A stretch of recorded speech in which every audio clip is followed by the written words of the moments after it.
Dans cette séquence, nous allons aborder le contrôle des sécrétions de cortisol au cours de la phase de résistance du stress. Lors d'un épisode de stress, deux hormones qualifiées d'hormones du stress sont produites. Il s'agit de l'adrénaline sécrétée très rapidement au cours de la phase d'alarme du stress et du cortisol sécrété au cours de la phase de résistance. On cherche ici à comprendre comment s'effectue le contrôle de la production de cortisol au cours de la phase de résistance du stress. Le cortisol est produit par la glande cortico-surrénale. Sa production est plus lente et plus durable que celle de l'adrénaline.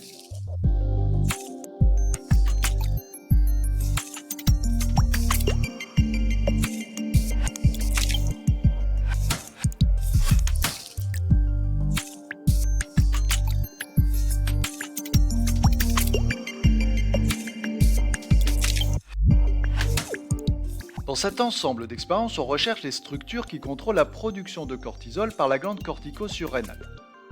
Dans la première série d'expériences, on fait agir des agents stresseurs sur la souris dont les surrénales sont intactes. On constate alors une atrophie du thymus, un organe impliqué dans les défenses immunitaires. On suspecte donc le rôle des surrénales sur le thymus. On procède par conséquent à l'ablation des surrénales, puis on fait agir à nouveau des agents stresseurs sur la souris. On s'aperçoit alors qu'il n'y a plus d'atrophie du thymus, ce qui montre que les surrénales sont capables d'agir sur le thymus.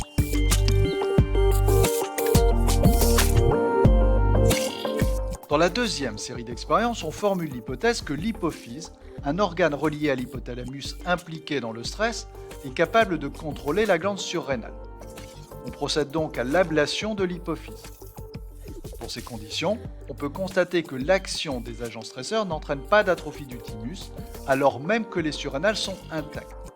On peut donc en déduire que l'hypophyse contrôle le fonctionnement des surrénales.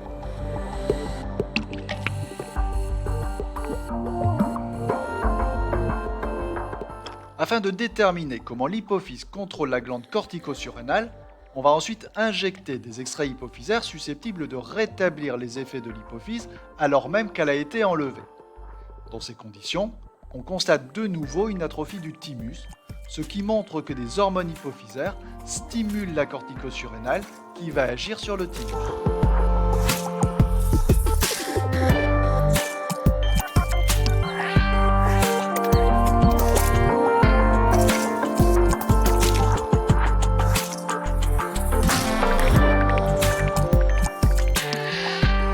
Dans une nouvelle expérience, on dispose d'un échantillon de 70 rats.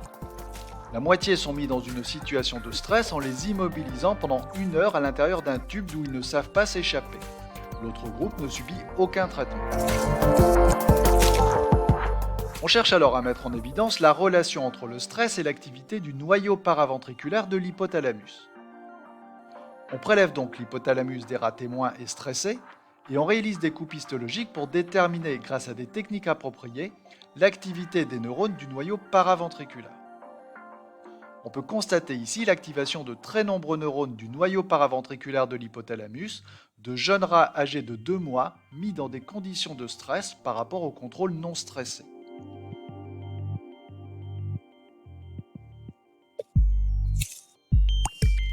Si on présente les résultats à l'aide d'un histogramme entre des rats n'ayant pas subi de stress et d'autres ayant subi un stress, on peut constater que d'une manière générale, le stress entraîne une augmentation du nombre de neurones qui s'activent dans le noyau paraventriculaire de l'hypothalamus.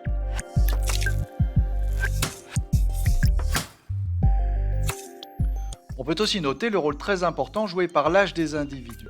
Ici, ce sont les rats âgés de 2 mois qui présentent la plus forte activité cérébrale liée au stress.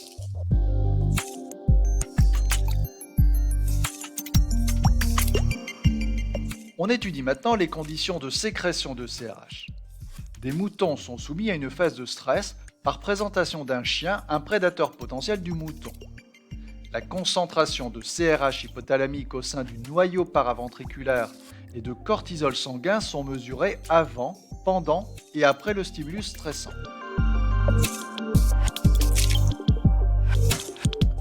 On peut constater sur le graphique que la phase de stress s'accompagne d'une augmentation rapide de la production de CRH hypothalamique, suivie par une production de cortisol provenant de la glande cortico-surrénale.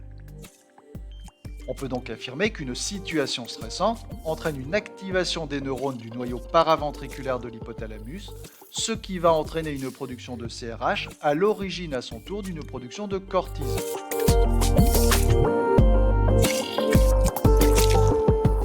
On étudie maintenant l'action de la CRH sur l'hypophyse antérieure située juste en dessous de l'hypothalamus.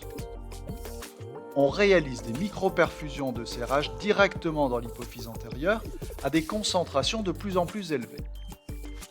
On constate alors que la CRH hypothalamique déclenche au niveau de l'hypophyse la production d'une autre hormone, l'ACTH.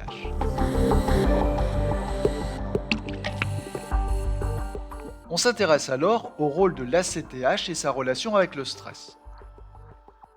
On ajoute de l'ACTH à une culture de cellules de la glande cortico-surrénale et on constate une augmentation de la production de cortisol.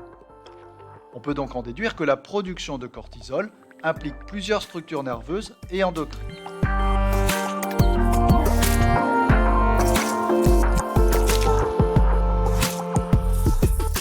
Dans les expériences précédentes, nous avons montré la relation fonctionnelle entre l'hypothalamus, un tissu nerveux constitué de neurones, et l'hypophyse antérieure, une structure glandulaire. Ces deux structures sont reliées par un réseau de capillaires sanguins. Dans le cadre d'une situation stressante, certains neurones de l'hypothalamus, localisés en particulier dans son noyau paraventriculaire, sont activés. Le message nerveux qui circule le long des neurones déclenche la libération de CRH dans la circulation sanguine du système porte hypothalamo-hypophysaire. La CRH ou corticolibérine est ainsi considérée comme une neurohormone. La CRH va alors gagner l'hypophyse antérieure par voie sanguine, puis stimuler les cellules hypophysaires qui vont se mettre à produire et libérer dans le sang de l'ACTH ou hormone adrénocorticotrope.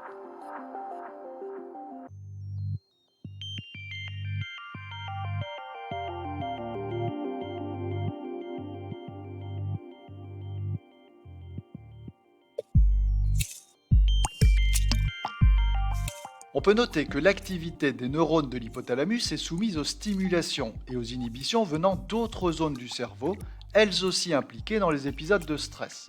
Il s'agit par exemple du cortex préfrontal, de l'amygdale et de l'hippocampe.